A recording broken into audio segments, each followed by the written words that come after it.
Salve, salve galera! Agora temos uma grande novidade que surgiu nos bastidores do São Paulo nesta quarta. O Porto oferece 2 jogadores do elenco para ter um lateral do São Paulo. Rui Costa, que faz parte da alta cúpula do SPFC, fala sobre a decisão final do clube sobre a oferta do time de Portugal. E Ryan Francisco destrói todos os adversários na copinha e cai no gosto da imprensa esportiva. Confira agora isso e muito mais.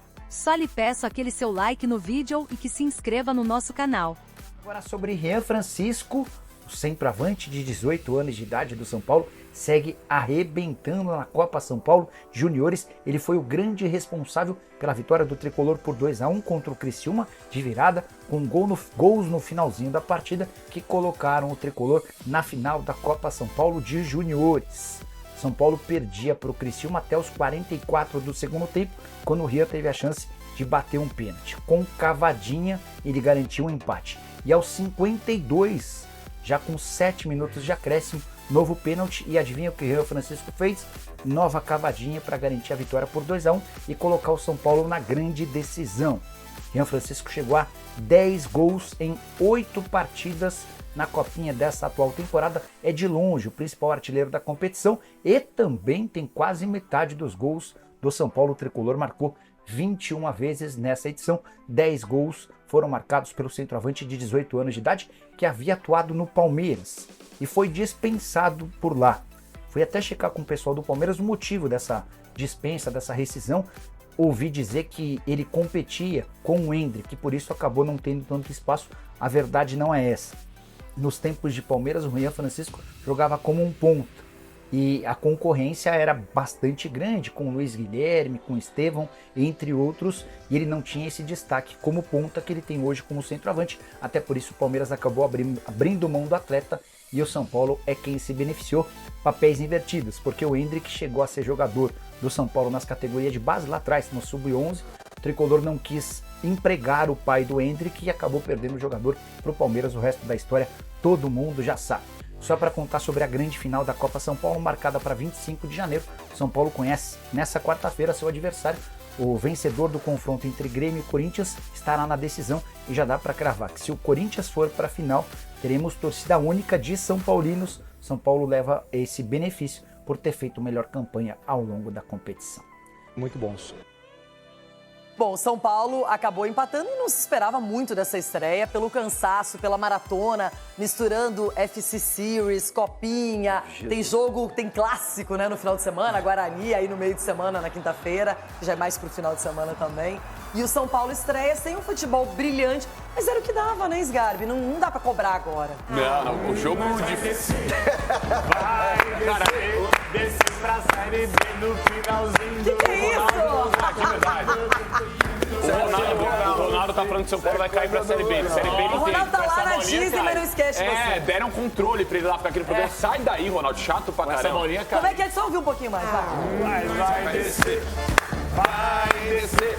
Descer pra Série B no finalzinho. Eu não quero nem ouvir falar disso. Você já tá na Série B, você nem vai descer, já desceu. Gente, Já caiu lá. vamos lá, o Capelanes fala de pessoas obesas, ele não tem noção. Ele fala de pessoas calvas, ele não tem noção.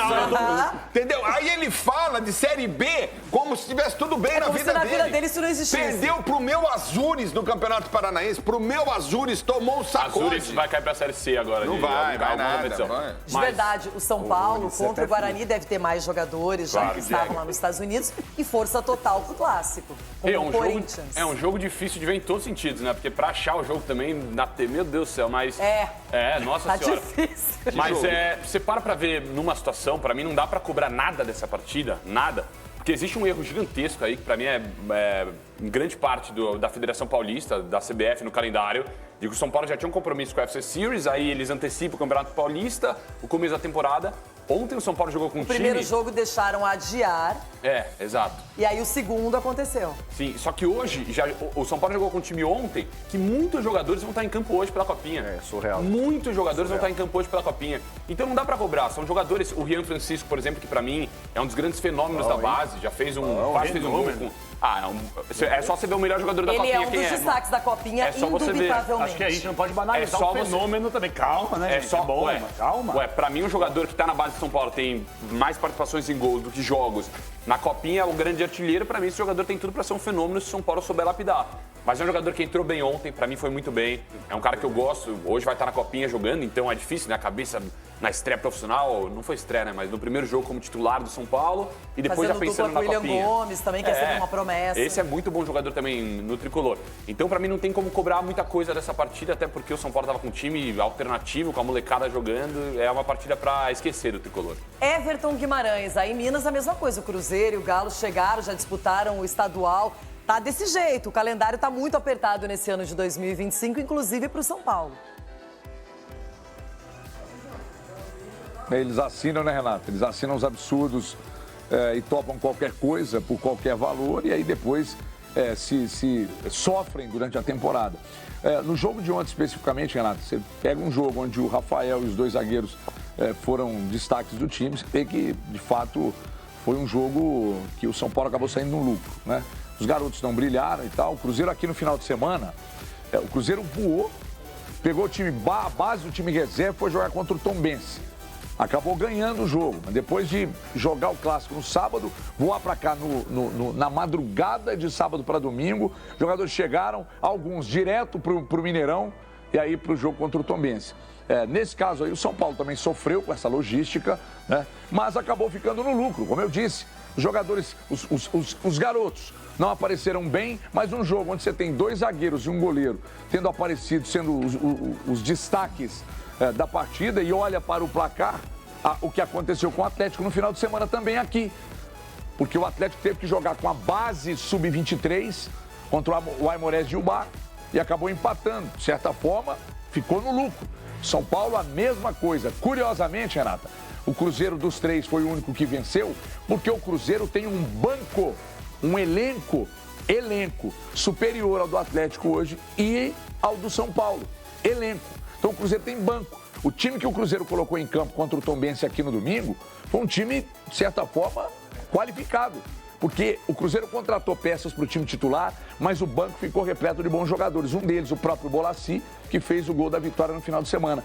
É o que o São Paulo sofre, é o que o Atlético sofre. Se colocar sub-23, meninada para jogar e contar com os reservas, não vai chegar longe.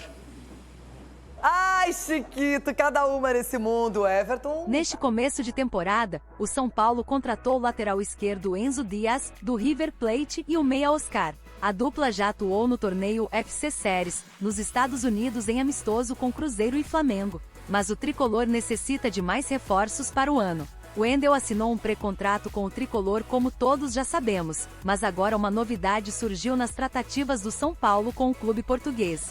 Os dois times negociam troca de jogadores. Rafael Emiliano, setorista do São Paulo, revelou que o Porto ofereceu Gabriel Veron e Wendel Silva, atacante que está emprestado ao Santos, para ter em troca o jovem Moreira. De acordo com o repórter do portal Avante Meu Tricolor, o diretor de futebol Rui Costa recebeu uma ligação do time português voltando a demonstrar interesse em Moreira, joia da base São Paulina. Para ter o jovem lateral direito, o Porto estaria disposto a liberar o Wendel de forma antecipada, além de ceder os dois atacantes. Contudo, o centroavante que está emprestado ao Santos não causou grande interesse da diretoria. Inicialmente, a negociação para ter Gabriel Veron não havia avançado, como noticiou a página Bolavip São Paulo. Porém, o presidente Júlio Casares segue interessado em contratar o atacante ex-Palmeiras e Cruzeiro. De acordo com a apuração de Rafael Emiliano, o ponta ofensivo deu sinal verde para defender as cores do tricolor em 2025. Ele vê com bons olhos uma volta ao futebol paulista, onde iniciou a carreira. E aí, torcedor, diante deste novo capítulo de negociações entre São Paulo e Porto, você acha que a diretoria deveria aceitar a troca dos dois atletas por Moreira? Deixe a sua opinião nos comentários. E nesse vídeo não tem salve-salve, mas se você quiser ganhar um salve-salve no próximo vídeo, deixe o seu nome nos comentários e a cidade de onde estar falando.